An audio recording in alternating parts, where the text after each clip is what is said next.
Hello everyone, today we have new video review and this time we're gonna check fresh kit from Miniart.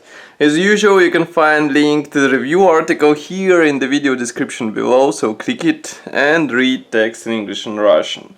As for the kit, this is a new 135 scale tank which copies T-54-2 Soviet medium tank in its 1949 modification. As you can see, this kit is a, let's say, interior-less kit, so there is no interior included, and you will be able to assemble only the tank itself. Nevertheless, there are 714 parts inside, and 625 of them are plastic parts, and other parts are divided between clear elements and photo-etched elements. Of course, here you will also have the workable torsion bars, tracks from the separate track links, and other, let's say, modern features of the AFV kits. As you can see, box is quite big. Here you can see comparison with my hand. On the side we have some short information about the kit, safety advices and information about the manufacturer. And here we have all marking options which are included into this kit, but as you can guess, these are quite simple and different only in terms of number on them. So let's open it and check what's actually hidden inside.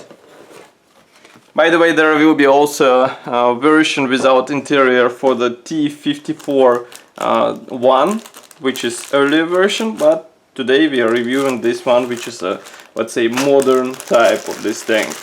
So first, let's check this narrow plastic bag, which is dedicated to a mix of different parts as far as I can see. Of course, I can see also the identical plastic frames, and I think we will start with them. Just give me a second to remove them. Okay, so first here we have two absolutely identical plastic frames, which surprisingly feature interior parts. So it will be interesting where they will be placed. We will check it later in the assembly manual. Next we have absolutely similar frames again, so I will show you only one. This one is dedicated to suspension elements, and as you remember, I said in the beginning that there will be workable torsions, so they will be assembled out of those parts. Next we have another nice feature in this kit. Those are separate track links, so that you can let's say, improvise with your tank and maybe even assemble destroyed tank. It will be up to you. Nevertheless, we have what we have here, and these are separate track links. As you can see, they are carefully molded, and the only thing which will be required from you is to assemble them and have the patience to finish the whole process, because we all know that such tracks are tedious to build together, and nobody will argue with this, I guess. Nevertheless, I think such tracks should be easier to assemble in comparison, to install on the model in comparison with vinyl analog, and of course they will be easier to paint and weather. Sorry for the plastic bag sound, because I was trying to remove those next plastic frames, and here they are. So this one is a bit wider, and here we have different elements, I guess both for internal and external detailing, so maybe you will be able to assemble something inside. Next we have another quite wide frame. Here we have, for example, front fenders, some hatches, some visors, so all those parts will go for the external detailing. And next we have large plastic bag. This one is dedicated to large frames, obviously, and again bag is sealed, so I need a second to open it and then we will check it closer. Actually, this version of the tank can be called as a, let's say, simplified type for those who are convinced that they're paying extra for the interior. They don't want to assemble interior and they would like to have just the tank itself. So now you have the possibility to buy such version. Nevertheless, I would rather prefer to get the full interior version, because with such type of the kit you get better detailed model in the end, I would say. So we have transparent parts packed into the separate plastic bag, and as you can see they're packed together with decals and with PE thread. I will remove them in a second and we will check them closer. Okay, so here they are. First is decal sheet. As you can see, it is printed in Miniart. It is printed in quite nice quality and symbols look good enough to be applied on the tank. Maybe some modelers will try to paint those without and avoid using decals, but I mean it will be up to you if you want to use them or not. Next we have PE thread, which is hidden in this small cardboard envelope, and I would say that's quite a nice solution because otherwise it will be bent. And what we have here are different elements for the external detailing, various meshes, stripes, so with careful application those details will make your model even more impressive, I would say. And transparent parts, of course, just copy different periscopes, headlamps, tail lights and other transparent elements on this tank. Next we have white plastic frame, so I will show you only part of it and then we'll move to another half of it. So here you can see we have turret parts and some parts for the hull. Note that turret will be assembled out of separate sections. Nevertheless, it looks quite nice, and inside there is almost no detailing because it will have to be assembled separately and it is not included into this kit. Next we have another set of white frames. Actually these are two combined frames. Here you can see we have some suspension elements and parts for the fuel tanks, and here you can see some parts for the engine compartment and again fenders for the both sides of the tank. Another plastic frame. This one is dedicated to one piece main barrel, which is quite nice to see in this kit. Then we have turret ring as far as I can guess, some internal elements, and again more of the internal elements which won't be applied in this kit as far as I can guess. Next we have another plastic bag. This one I would say is generic for T-54 because it contains different suspension elements and lower hull hub elements.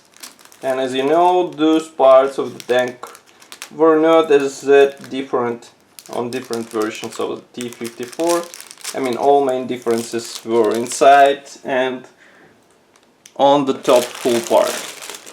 So we start from the biggest frame here. I just need to remove it and then we will check it closer. It's quite tricky to work with this packaging, and I hope that Miniart maybe will hear us and we will try to do a bit more, let's say, well thought packaging, which will be easier to unpack a pack so that modeler can open and close model box without, let's say, freaking out.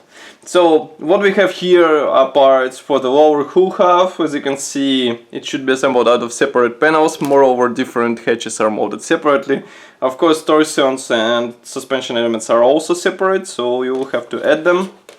Inside there is nothing because all those elements are molded as separate parts, so you shouldn't hope that you will get some extra bonuses with those. Then we have wheel parts which are molded on absolutely identical plastic frames. Just give me a second. Of course, wheels are molded as one-piece parts. As you can see, they're designed together with rubber bandages and they look quite good, I would say.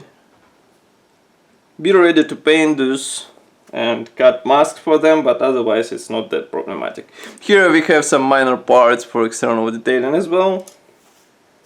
And I can see more frames inside. For example, here we have different parts for the suspension. I will zoom out so that you can see them. As you can see, even the drive sprockets are carefully replicated in plastic, so no worries about some really weird solutions. It's a Miniart, so quality wise it's quite good.